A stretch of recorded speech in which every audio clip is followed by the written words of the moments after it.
अस्सलाम वालेकुम नाज़रीन, मैं हूं अब्दुल वहीद। आप देख रहे हैं मेरा फेसबुक और यूट्यूब चैनल वही स्टूडियो।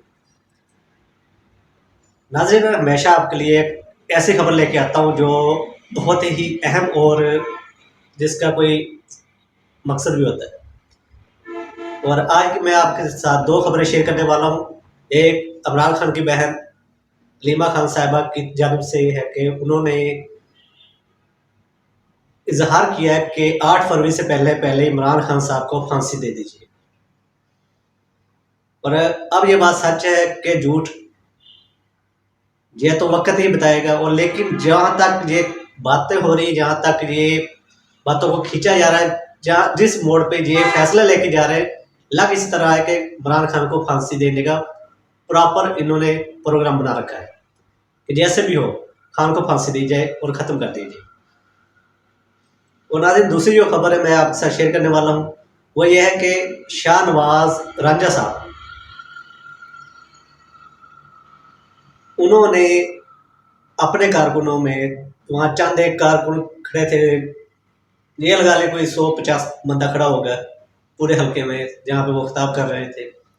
तो वहाँ पे उन्होंने पीटीआई वालों से ये कहा कि आपको मैं 24 घंटे का टाइम दे रहा हूँ, इस टाइम में आप ज़्यादा पीटीआई छोड़कर नून लीग में शामिल हो जाए, नहीं तो मैं आपकी मंजी पीढ़ी ठोक दूंगा, आपका घर भी नहीं रहने दूंगा। कुछ इस तरह की धमकियाँ दी है। 24 घंटे का टाइम दिया है और वो वीडियो फुटेज मैं चला रहा हूँ, साथ ही आप इसे देख लीजिए।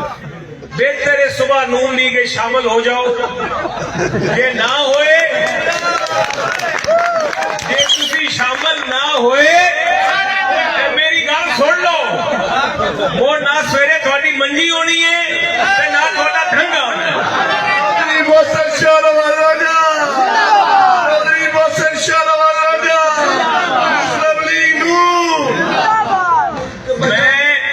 नाज़रीन, सियासत में इस तरह की धमकियाँ, इस तरह की बातें तो होती रहती हैं, लेकिन इस तरह मीडिया पे खड़े होकर ओपन चैलेंज किसी को धमकी देना और फिर उस पर कोई भी एलिगेशन ना लगना, क्योंकि इमरान खान साहब ने कुछ दिन पहले एक बात की थी कि मैं चाहता हूं कि मेरे तमाम टिकट होल्डर जितने भी पीटीआई के रहनुमा हैं, तमाम अपने अपने शहरों में 28 जनवरी जब संडे के दिन यानी इतवार वाले दिन दोपहर 2 बजे के बाद रैलियां निकालें, तो उस पे फौरी तौर पर हुकूमत की जानिब से दफ़ा 144 नाफज कर दी गई, ताकि कोई रैली ना निकाल सके, कोई बाहर ना निकले, कोई इमरान खान का पैगाम अवाम तक ना पहुंचाए। और इसी चीज़ को देखते हुए हुकूमत ने ये और ताकतवर हल्कों ने ये फैसला किया कि 8 फरवरी से पहले पहले इमरान खान को कोई सख्त तरीन सज़ा देनी है। और सख्त तरीन सज़ा क्या है? तो नाज़रीन, यही खदशा है, यही डर है, यही एक खौफ है पीटीआई वालों के दिलों में कि कहीं इमरान खान को फांसी न दे दें। और ये ताकतवर हल्के भूल चुके हैं कि ये अवाम खामोश बैठी है, अभी तक खामोश है। अगर खुदा ना खास्ता कोई इस तरह का काम हुआ तो खाना जंगी मुल्क में लगने का 89% तक खाना जंगी लग सकती है मुल्क में।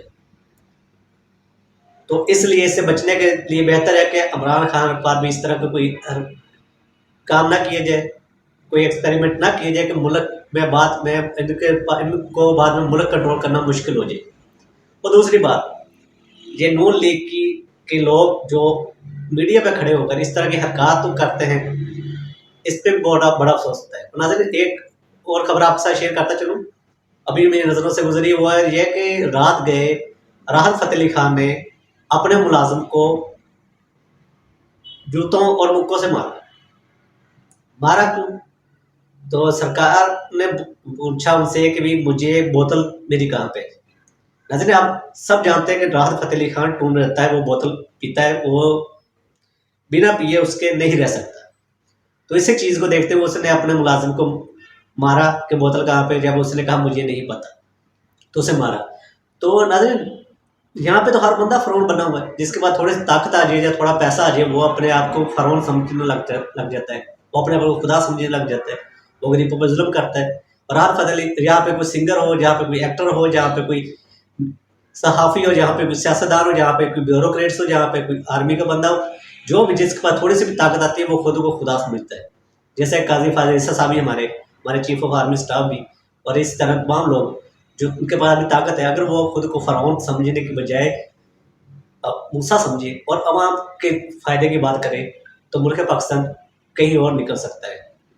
तो नाज़रीन, इसी के साथ मुझे दीजिए इजाज़त। अल्लाह निगहबान। पाकिस्तान ज़िंदाबाद।